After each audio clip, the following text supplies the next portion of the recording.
बिस्मिल्लाहिर्रहमानिर्रहीम। अस्सलाम वालेकुम नाज़रीन। इस्लाम और इंसान सीरीज के एक और प्रोग्राम जिसका मौजू है इस्लाम और जदीद मईशत, आपका मेजबान रियाज खान।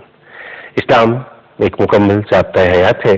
और इसका मुआशी निज़ाम भी यकीनन बहुत मजबूत है। आज इसी टॉपिक पर हमारे साथ बात करेंगे मारूफ आलिम दीन हज़रत अल्लामा हाफिज मोहम्मद शफाअत रसूल। अस्सलाम वालेकुम अल्लामा साहब। अस्सलाम रहमतुल्लाह। अल्लामा साहब, बहुत शुक्रिया कि आज एक बार फिर आपने हमें ज्वाइन किया इस प्रोग्राम में।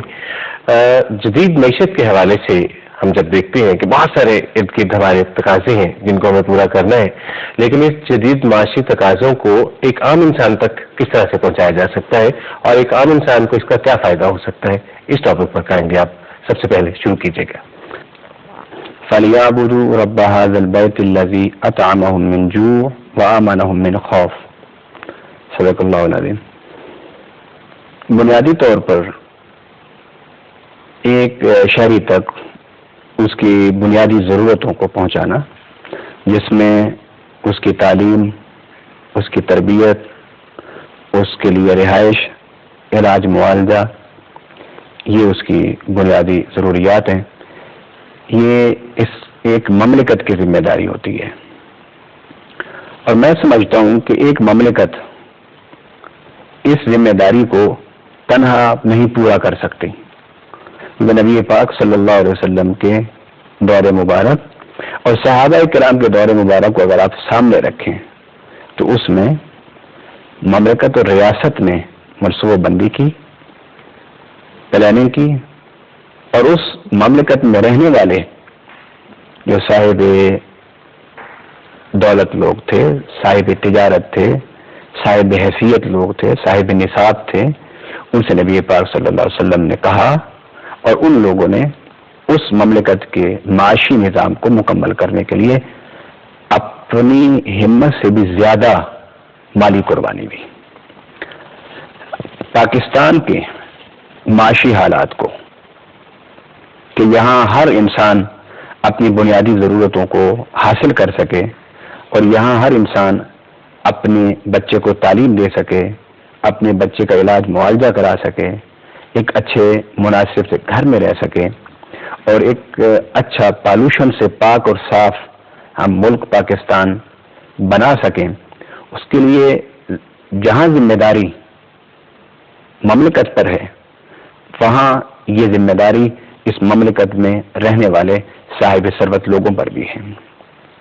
और कुरान ने अल्लाह की तरफ से यह दावा किया है कि तुम अल्लाह की तरफ इसलिए पलटो,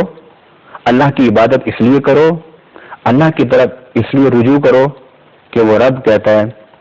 फलियाबुदू रब्ब हाज़िल बैत, कि बस चाहिए कि तुम वो लोग इबादत करें इस घर के रब की, अल्लज़ी अतअमहुम मिन जू', कि जो इस घर का रब है वो भूखों को खाना खिलाता है, व आमनहुम मिन खौफ, वो खौफ से अमन देता है,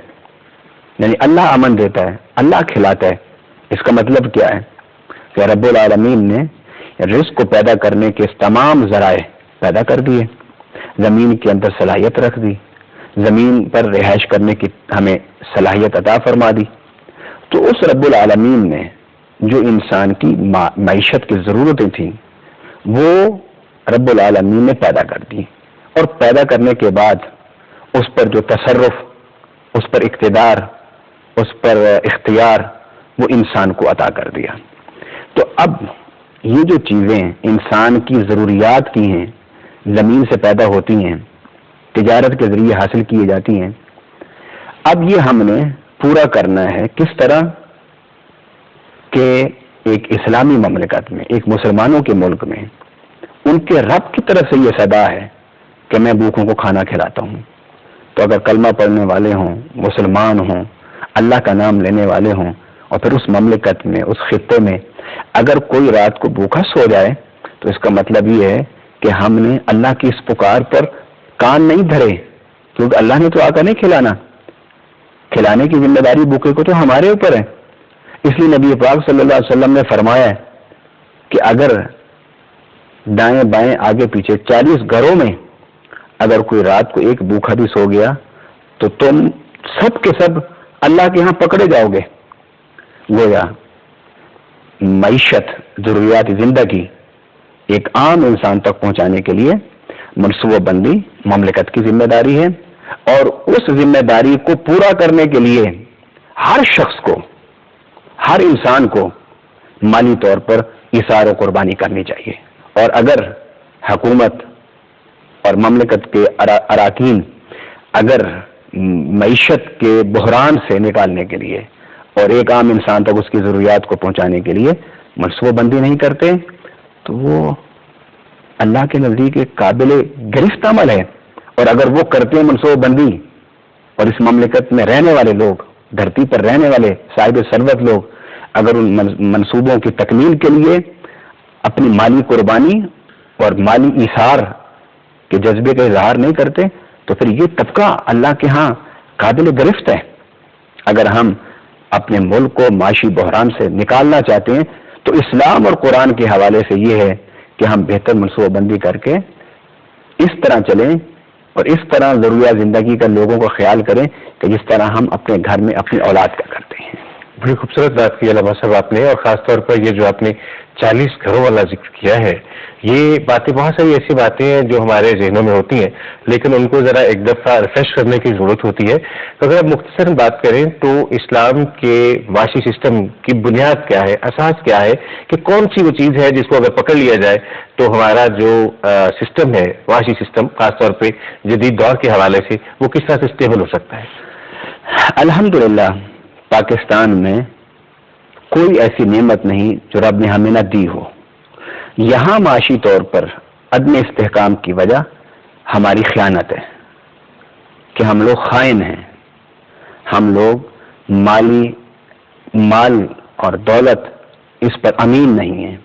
اور دوسری وجہ یہ ہے کہ جو وسائل رزق ہیں، جو ذرائع رزق ہیں اور ان سے حاصل ہونے والی جو رزق ہے، جو معیشت ہے، اس کی عادلانہ تقسیم نہیں ہے۔ معاشی استحکام اسلام کے حوالے سے اس وقت آ سکتا ہے جب ذرائع رزق، زمین اور تجارت، صنعت، یہ دیانتدار، خدا ترس لوگوں کے ہاتھ میں ہو اور وہ اپنی جان سے زیادہ دوسروں کا خیال کریں، اور حکومت ان ذرائع سے حاصل ہونے والا جو آمدن ہے، جو رزق ہے، اس کو عادلانہ طور پر تقسیم کریں۔ اگر